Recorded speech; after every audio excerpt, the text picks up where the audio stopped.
সবাইকে স্বাগত দীপ্ত নিউজ আপডেটে। সাথে রয়েছে দোলা ডলরেস। দৈনিক আমার দেশ পত্রিকার ভারপ্রাপ্ত সম্পাদক মাহমুদুর রহমানকে কারাগারে পাঠিয়েছে ঢাকার আদালত।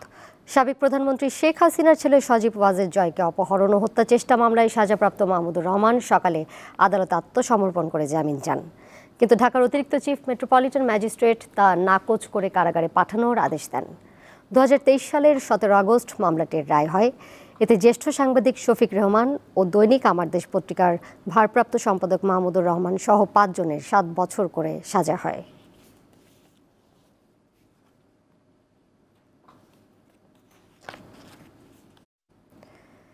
জাতিসংঘ সাধারণ পরিষদের ৭৯তম অধিবেশনে অংশগ্রহণ শেষে দেশে ফিরেছেন অন্তর্বর্তী সরকারের প্রধান উপদেষ্টা ডক্টর মোহাম্মদ ইউনূস। তাকে বহনকারী বিমান গত রাত ৩টা ৩২ ঢাকার হজরত শাহজালাল আন্তর্জাতিক বিমানবন্দরে অবতরণ করে। যুক্তরাষ্ট্র সফরকালে ডক্টর ইউনূসের সঙ্গে দেশটির প্রেসিডেন্ট জো বাইডেন সহ 12টি দেশের সরকার ও রাষ্ট্রপ্রধান এবং বিভিন্ন আন্তর্জাতিক সংস্থার প্রধানদের বৈঠক অনুষ্ঠিত হয়। এছাড়া সাইডলাইনে 40টি উচ্চ পর্যায়ের বৈঠকে অংশ নেন বাংলাদেশের সরকার প্রধান।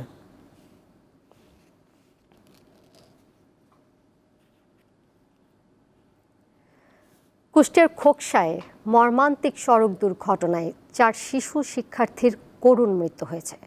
এরা হলো মিম, তানজিলা, বিথি ও মারিয়া। আহত হয়েছে ফাতেমা নামের আরও এক শিক্ষার্থী। সকাল 7টার দিকে শিমুলিয়ায় কুঠিপাড়া এলাকায় কুষ্টিয়া রাজবাড়ী আঞ্চলিক মহাসড়কে এই দুর্ঘটনা ঘটে। পুলিশ জানায় মসজিদে কোরআন শিক্ষা শেষে শিক্ষার্থীরা বাড়ি ফিরছিল। পথে মহাসড়ক পার হওয়ার সময় হঠাৎ একটি দ্রুতগামী মাইক্রোবাস তাদের চাপা দিয়ে পাশের পুকুরে উল্টে পড়ে। এই সময় ঘটনাস্থলেই মিমের মৃত্যু হয়। অন্যদের উদ্ধার করে হাসপাতালে নিয়ে গেলে সেখানে আরও 3 জন মারা যায়। দুর্ঘটনার প্রতিবাদে বিক্ষুব্ধ জনতা কুষ্টিয়া রাজবাড়ী আঞ্চলিক মহাসড়ক বেশ কিছু সময় অবরোধ করে রাখে। আশুলিয়ার শিল্পাঞ্চলে 17টি কারখানার উৎপাদন বন্ধ রয়েছে, তবে বাকি কারখানাগুলোতে কর্মপরিবেশ স্বাভাবিক রয়েছে, চলছে উৎপাদন। শিল্প পুলিশ জানায় শ্রমিকরা সকাল 8টা থেকে কর্মস্থলে যোগ দিয়ে উৎপাদন শুরু করেন। এখন পর্যন্ত কোথাও কোনো বিক্ষোভ বা অসন্তোষের খবর পাওয়া যায়নি, তবে বন্ধ কিছু কারখানার সামনে শ্রমিকরা জড়ো হওয়ার চেষ্টা করেন। নিরাপত্তায় শিল্পাঞ্চলে র্যাব, পুলিশ ছাড়াও সেনাবাহিনীর সদস্য মোতায়েন রয়েছে।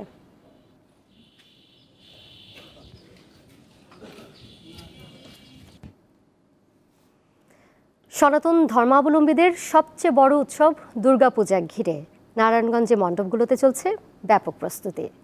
প্রতিমা তৈরিতে ব্যস্ত সময় পার করছেন শিল্পীরা। আর কুড়িগ্রামে এবার প্রতিমার চাহিদা বেশি থাকলেও সময় স্বল্পতার কারণে চাহিদা অনুযায়ী যোগান দিতে পারছেন না কারিগররা। দেবী দুর্গার আগমনে অশুভ শক্তির বিনাশ আর জগতে শান্তি প্রতিষ্ঠা হবে, এই বিশ্বাস নিয়ে প্রতিবারের মতো এবারও নারায়ণগঞ্জে 224টি মণ্ডপে হবে দুর্গাপূজা। বাঁশ, কাঠ আর মাটি দিয়ে দুর্গা দেবীর সাথে তৈরি হচ্ছে লক্ষ্মী, সরস্বতী, কার্তিক ও গণেশের মূর্তি। দিনরাত ব্যস্ত সময় পার করছেন প্রতিমা শিল্পীরা।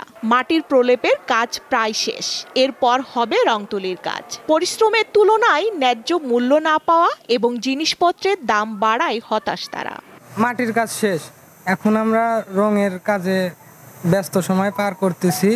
আর একটু বাড়তি মজুরি হলে আমাদের জন্য সংসারটা চালানো ভালো আর কি। পূজার সময় 3 স্তরের নিরাপত্তা ব্যবস্থা গ্রহণ করা হবে বলে জানিয়েছেন নারায়ণগঞ্জের পুলিশ সুপার।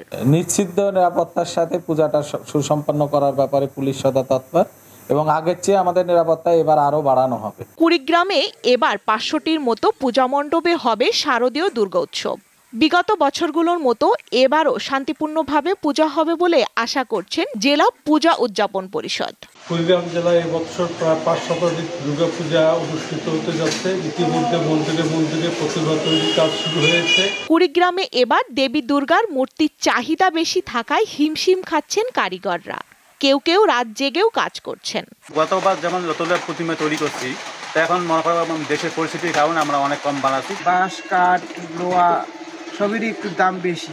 2 অক্টোবর মহালয়ার মধ্য দিয়ে শুরু হবে পূজার আনুষ্ঠানিকতা। 9 অক্টোবর মহাষষ্ঠী আর 13 অক্টোবর প্রতিমা বিসর্জনের মধ্য দিয়ে শেষ হবে দুর্গা উৎসব।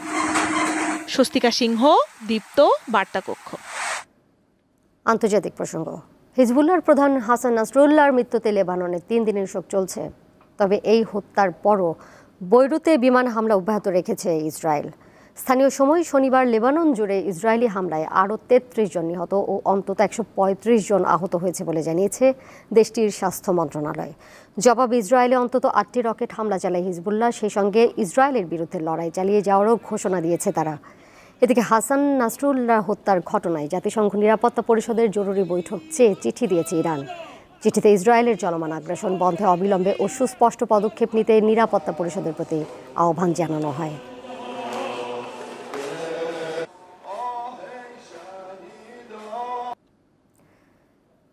নেপালে টানা কয়েকদিনের ভারী বৃষ্টিতে সৃষ্ট বন্যা ও ভূমিধসে এখন পর্যন্ত ১১২ জনের মৃত্যু হয়েছে। নিখোঁজ রয়েছে বহু মানুষ। কাঠমান্ডু পোস্ট বলছে অনেক এলাকার বাসিন্দারা ছাদ উঁচু স্থানে আশ্রয় নিচ্ছে। তাদের উদ্ধারের জন্য সেনাবাহিনী মোতায়েনের পাশাপাশি হেলিকপ্টারের সাহায্যে আটকে পড়া লোকজনকে নিরাপদ স্থানে সরানো হচ্ছে। এর মধ্যে শহরের বিভিন্ন এলাকা বিদ্যুৎ ও ইন্টারনেট পরিষেবা বিচ্ছিন্ন হয়ে পড়েছে। সরকার পুরো দেশে বন্যা সতর্কতা জারি করেছে।